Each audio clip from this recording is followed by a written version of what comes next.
Hello, Carol Taylor-Kearney here at Powell Arts. I'm here with Stephen Schrenk, and he's going to introduce us to his beautiful sculptural piece. Stephen. Thank you. This is Fluidessence, and it's carved out of white Georgia marble.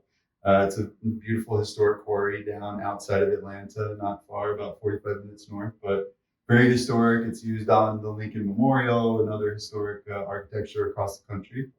I'm from the South, and I'm actually have spent a lot of time in Georgia, and I graduated from the Savannah College of Art and Design. So I had been around this marble many, many times, just walking the streets in town. And I used to find pieces to salvage in and around, different parks and things like that, where it was used for embankments. But I love the stone very much. It definitely has an appeal to me because of that. I have a connection just from being from that area. And there's a trying to find the flow within the sculpture. I'm very much someone who finds solace in the ocean. And I'm from actually the beach. I grew up on the beach down in Florida, in fact, and I still live by the shore now. But trying to, carve into stone the fluid nature of waves and water. I'm very much connected to that. I'm a surfer as well, so for me, paddling out into the water, feeling the flow of the water in my hands, and trying to actually get that into a hard medium like marble is something that really draws me to it. And as you can see, a lot of the veins and the movement in the stone itself is very wave-like. It's in fact, and whether it be grain in wood or it be veins in stone or it be ripples in the water, these are all shapes and things that I identify with a lot, and that I like to reflect on. So when I do it in a very hard medium, whether it be limestone or granite or marble, I just like to follow all the curves and all the curvilinear shapes within it, how it moves inside and outside. And my eye just follows all those shapes, all in and out on the piece. But I love that you just touched it because that's what I've been wanting to do. Yes, please. It's inviting like that. I think it should be touched. It Absolutely. Looks like it's a weighted waves in stop motion. Exactly. And very good. So I'm like, here's the ocean, and then it's coming right over. And I love the nooks and crannies. You can't see it from the frontal view, but you really can go deep into here and then deep into here. It's one of those things you have to see all the way around. And I know that was something that you said was very important in your statement. So could you go over about the importance of the being able to walk around? I mean, I almost feel like I could pick this up, except that it's too heavy, and just hold it in my arms and look at it all the way around. Yeah, the negative spaces, the positive and negative spaces, the balance of that. And, when you carve, you're removing stone to make a positive shape. So versus taking something in an additive technique and kind of building it up. So as I'm working, as I'm carving and I'm removing, I'm thinking of what I'm creating, what shadow is happening, the way light is hitting it.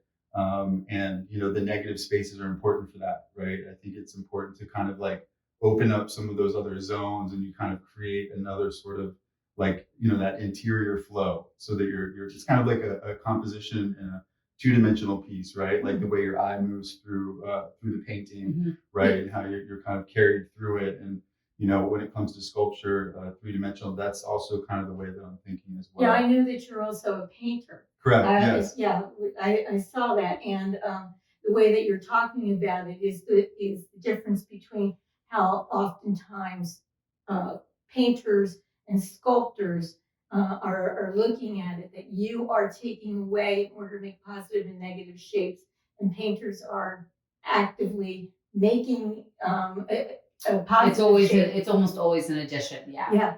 Yeah, it's true. So that's one of the things when it comes to sculpture, when I actually am not painting, it's more physical.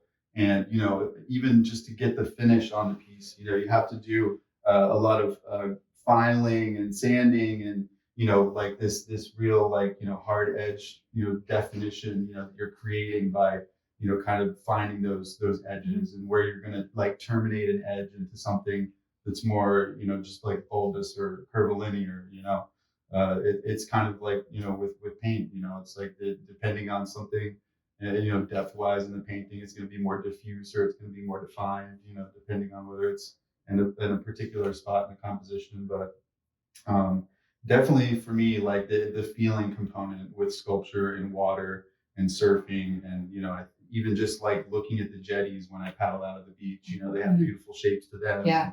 And the way the water interacts with the jetties and crashes and splashes off of it, and you get all the little swirls and eddies in the water. So yeah, and the way the currents move and things yeah, like that. and it's very forms. fleeting, Yeah. So it happens all it's just so all kind of at the same time, and your mind is sort of wanting to grasp it, right? Yeah. And you can't touch it. It's not. I mean, you can, but you put your hand, it just goes through, right? So yeah, it's very I try to like get some of those feelings into it. Yeah, well, the whole idea that at the one hand, it's something that's ephemeral and you're working with that is, say, subject matter, and then you're making something so solid.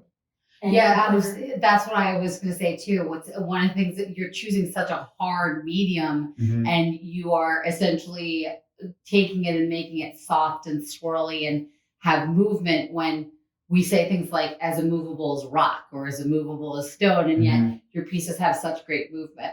With the stone that you remove, it becomes waste. I mean, it's like garden, piece. It's kind of like I use it for fill sometimes, just in and around as like landscaping stuff. Just like you go get. You have the most high-end pathways. Yes, yeah. You kind of naturally just create beautiful little outdoor living spaces continually. My wife's like, "Can you sweep that up over there?" And I'm like, "Sure. Let me just put it in the corner." Well, there's that, and then you have this sitting out there, and basically you have the whole scope of luxury. It's from the earth and it's for the earth. I mean, that's kind of the way I feel.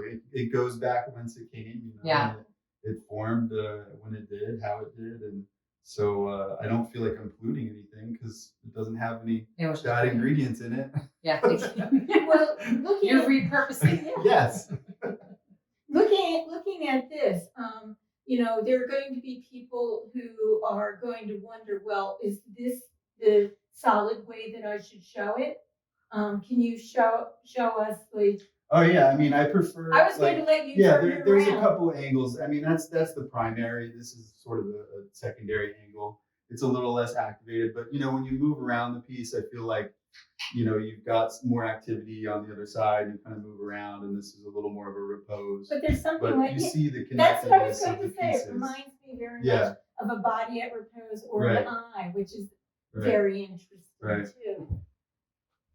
So it's wonderful. Or some people like to just give it a little rock and let it do its thing because it's and a rock. like 4 times today. Artists are so cavalier with their work. Yeah, but on the other hand, everything should be playful. If somebody watches this whole series, they're going to be like, how many times is she going to say that artists are too cavalier with their work? Stop saying it. Probably I should.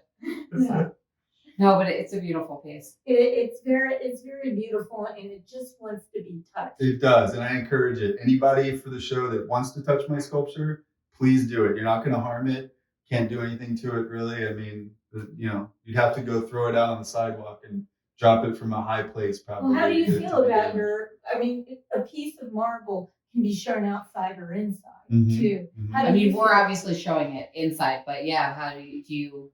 It spends a lot of time outside. Yeah. I can't keep all my sculptures indoors, and I watch it. I mean, there's times where there's snow on it or it's raining, and it takes on a different quality depending on what the atmosphere and then the weather's doing. But I mean, it's great in the garden. I mean, it's beautiful to see it on like a pillar or a wall or something like that out and around you. Well, I know the photographs you showed it, on some kind of thing. A stone pillar. Yeah, exactly. It's beautiful. Yeah. So anyway. It was really nice talking with you. You too. I appreciate it. I hope everyone comes here to Powell Arts and sees this beautiful sculpture. In the Jurate Show, which runs from March 17th through the end of May. Thank you. Have a good one. Thanks. Yep.